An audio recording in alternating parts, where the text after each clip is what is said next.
Y bueno, pues hace unos momentos el presidente Enrique Peña Nieto envió un mensaje con motivo de su primer informe de gobierno, el cual se dio en un contexto de desaceleración económica y con dificultades para impulsar su agenda de reformas estructurales, especialmente la energética y la hacendaria.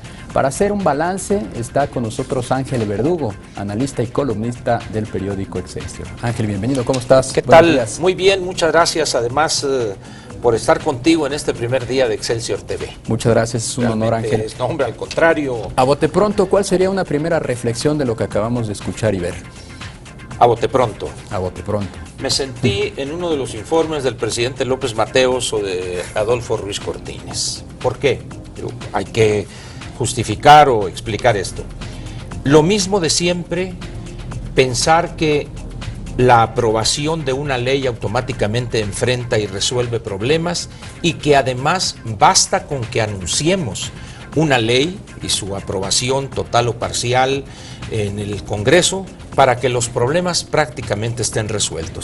Un vicio o una práctica que nos viene de lejos y hoy no fue la excepción. Hago caso omiso porque pues, todo el mundo ha hablado de estos problemas con la CENTE, por qué se pospuso, etcétera, pero yo creo que mi impresión a bote pronto sería esa. Más de lo mismo de lo que ya hemos visto frente a una situación totalmente novedosa que es la complejidad y la gravedad de una gran diversidad de problemas que nos están estallando todos al mismo tiempo. Un discurso, salvo tu mejor opinión, de un país deseable, pero no sabemos si será posible, ¿no? Fíjate, pones abundando en esto que señalé, hemos en los últimos quizá 15, 20 años hablado siempre de lo deseable, y decimos los qués, pero jamás tocamos los cómos y mucho menos en las condiciones actuales hablamos de ese aspecto que es determinante en la gobernación, el con qué.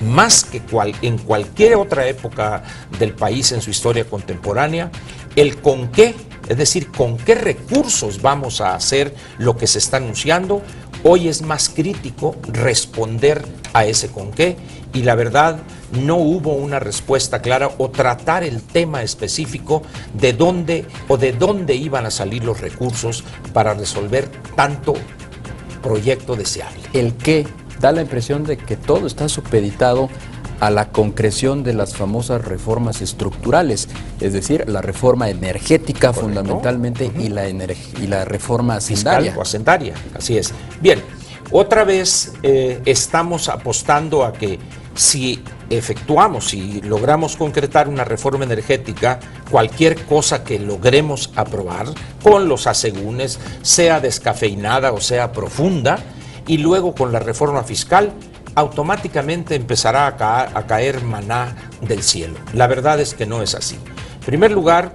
para que los efectos positivos en lo que se refiere a los ingresos del erario en materia fiscal va a tardar años. ¿Por qué?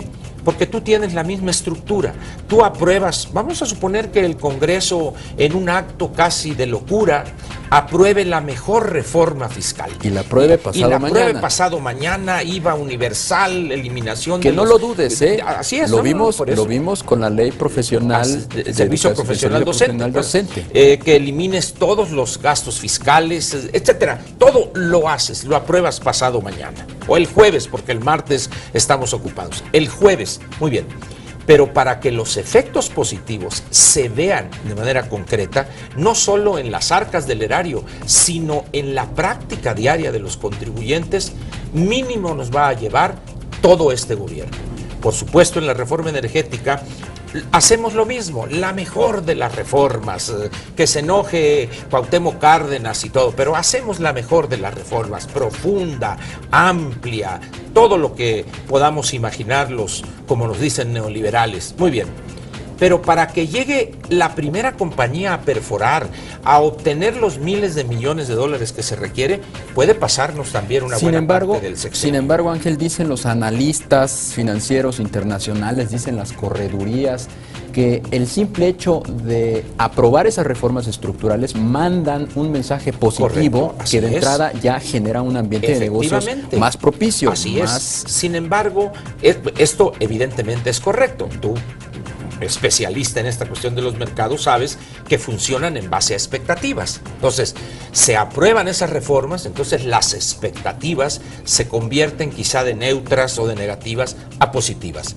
El problema está en la concreción de esas expectativas. Para empezar, los análisis técnicos, las perforaciones, obtener en los mercados internacionales los miles de millones de dólares y luego llegar aquí y empezar todo. Te pongo cuestiones colaterales sencillas. Derechos de vía para las carreteras que tengas que abrir, los problemas de las licitaciones. Es decir, estas cosas, ¿qué más quisiéramos? Que se concretaren casi de inmediato.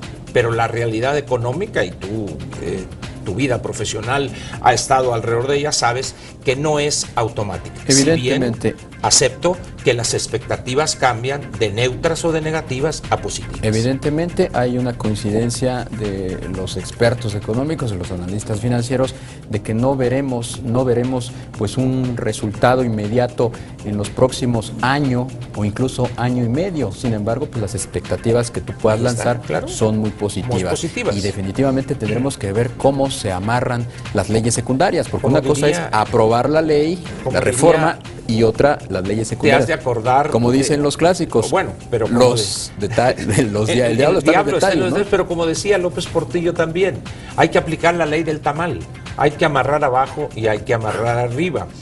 Pero aquí habría un elemento también importante, que hay una cantidad tremenda de problemas complejos que se agravan día a día, que está muy difícil que le digas, ¿sabes qué? Mira, las expectativas ya están, ¿por qué no te esperas en tus protestas año y medio o 2 años o 3? Como decía el presidente Peña hace un momento, esto se tiene que reflejar en el bolsillo de los mexicanos y no se va a reflejar inmediatamente. Así es, y primero tiene que reflejarse en el cheque de nómina o en la tarjeta electrónica donde te acreditan para que tengas un empleo que se reflejará en el bolsillo. De otra manera, esto quedará en lo que hemos visto una y otra vez, y eso es peligroso por la gravedad, repito, de los problemas en este momento. Y la coyuntura que vive la economía internacional. Muchísimas gracias. Hombre, gracias a ti, y repito, un honor haber estado contigo en este primer día de Excelsior TV. Muchas gracias.